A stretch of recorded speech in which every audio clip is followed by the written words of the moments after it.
Wow, yes, this room. But eager to get back to business, Stanley took the first open door on his left. Stanley was so bad at following directions, it's incredible he wasn't fired years ago. Oh, well, look who's got cold feet. Sorry to break it to you, Stanley, but that lift isn't coming back. You'd best either get comfortable right here on this platform, or test your luck by jumping to the floor below. You know what? Looking at it now, it's not that far to the bottom floor. I bet you can make it.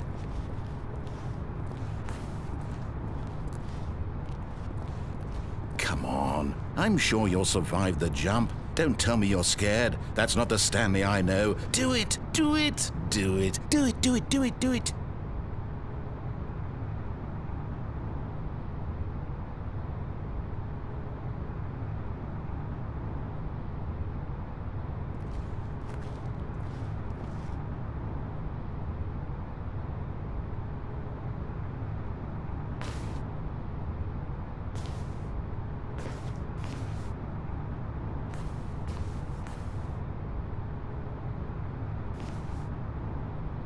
Whoops. Looks like I was wrong. How clumsy of me.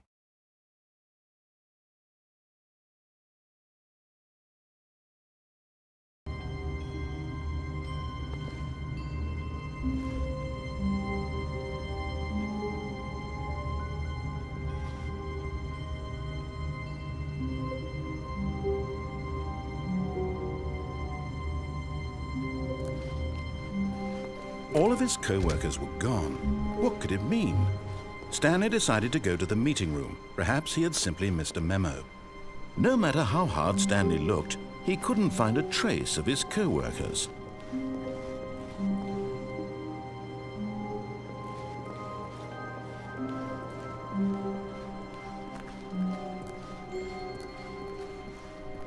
When Stanley came to a set of 2 open doors, this was not the correct way to the meeting room, and Stanley knew it perfectly well. Perhaps he wanted to stop by the employee lounge first, just to admire it. Ah, yes, truly a room worth admiring. It had really been worth the detour after all, just to spend a few moments here in this immaculate, beautifully constructed room. Stanley simply stood here, drinking it all in.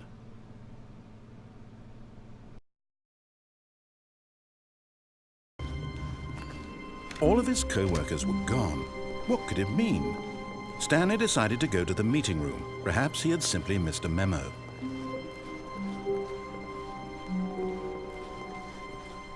When Stanley came to a set of 2 open doors, he entered the door on his left.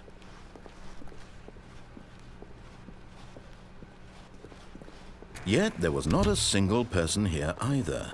Feeling a wave of disbelief, Stanley decided to go up to his boss's office. Coming to a staircase, Stanley walked upstairs to his boss's office.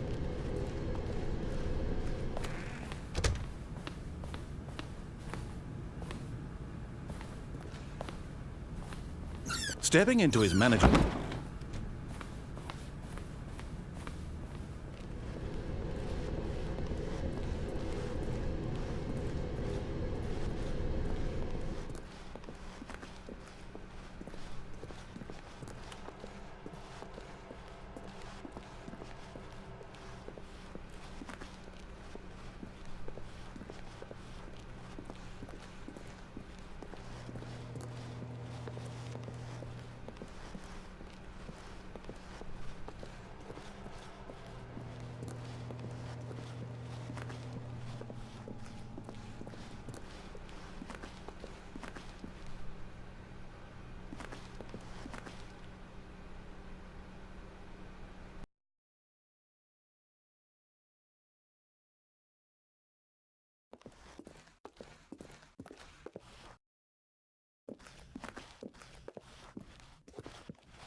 Wait, Stanley thought to himself.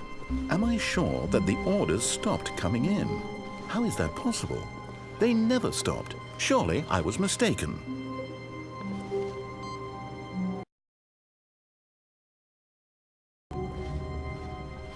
Stanley decided to go to the meeting room to check on his co-workers. He never functioned well by himself and constantly needed support and guidance from others.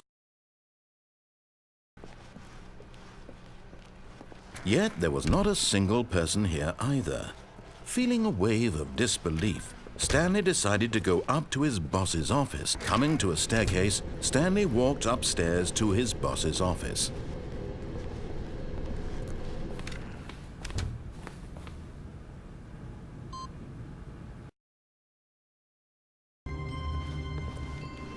All of his co-workers were gone.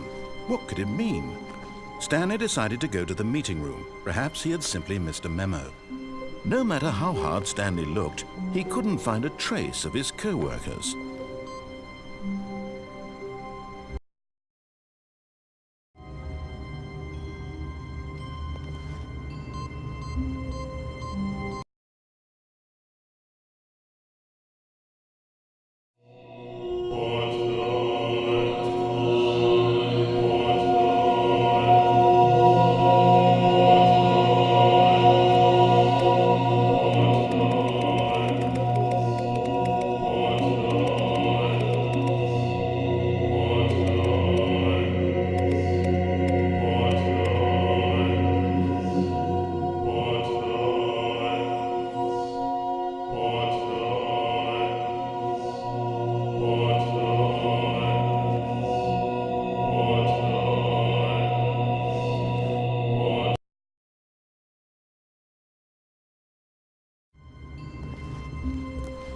All of his co-workers were gone.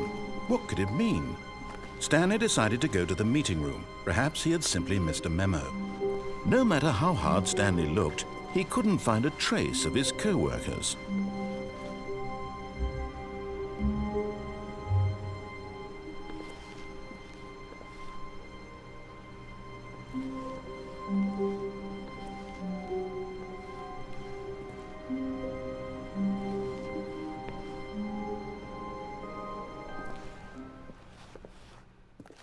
At first, Stanley assumed he'd broken the map, until he heard this narration and realized it was part of the game's design all along. He then praised the game for its insightful and witty commentary into the nature of video game structure and its examination of structural narrative tropes. So, now that you're here, what do you think? Isn't this a fun and unique place to be? Why don't we take a minute just to drink it all in? Okay, I'm over it now. What do you think? Are you sick of this gag yet?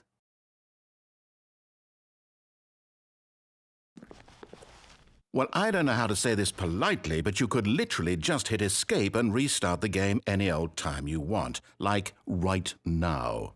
You could have done it just then. Now would also be an appropriate time to quit. Any of these points and so many, many more, all of them are appropriate. I'm enjoying what seems to be an internal conflict going on where you are literally unable to act on your own desires to restart the game. So, just to push the envelope, I'm going to try and make this as miserable as possible and see how long you can maintain. There once was a man named Stanley, who people considered so manly. But the truth must be told, he was not very old and was quite particularly gangly. What Stanley liked most was buttons. He pushed them like some kind of glutton. He did it all day in a meaningful way, but his brain had long ceased to function. Which is why he is in this parable and lives an existence quite terrible. And if you are not strong and keep playing along, you too will become quite unbearable. Yes. You too will become quite unbearable.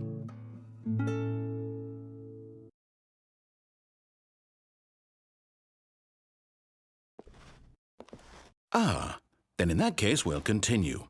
But now, here comes the real question. What do you think would have happened if you had told me that you wanted this to stop? Do you think it would have been particularly different? Would I have taken the same idea but rephrased it superficially to fit that answer? Perhaps you never would even have thought of it if I hadn't brought up the issue in the first place. Oh, now think about it. Will it be worth it for you to restart and then come back here just to do the other option? Clearly, this whole gag takes some time. What if the other option is even longer? How long will you spend in total just to have heard all the narration? Oh, and this is rich. Perhaps you've just played the other option, and now you've come to see what happens in this one. So, what do you think? Which choice was the better one? Imagine if you had selected Continue on your first playthrough, how tantalizing it would be not knowing what happens when you pick the other option. Indeed, you are one of the lucky ones. Though if the other option is really miserable to listen to, then perhaps you're not. In fact, I'm just going to say that no one who's listening to this is lucky.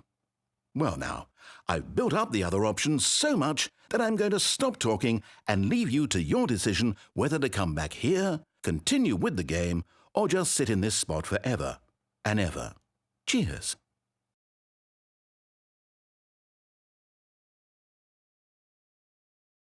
Stanley walked straight ahead through the large door that read Mind Control Facility.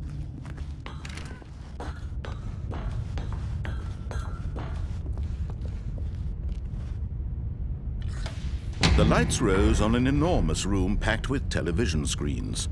What horrible secret did this place hold? Stanley thought to himself. Did he have the strength to find out?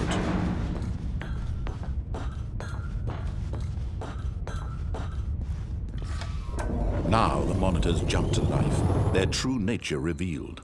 Each bore the number of an employee in the building, Stanley's co-workers.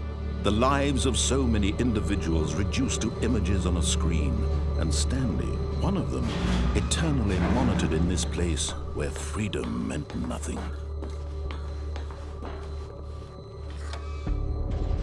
This mind control facility, it was too horrible to believe. It couldn't be true. Had Stanley really been under someone's control all this time? Was this the only reason he was happy with his boring job? That his emotions had been manipulated to accept it blindly?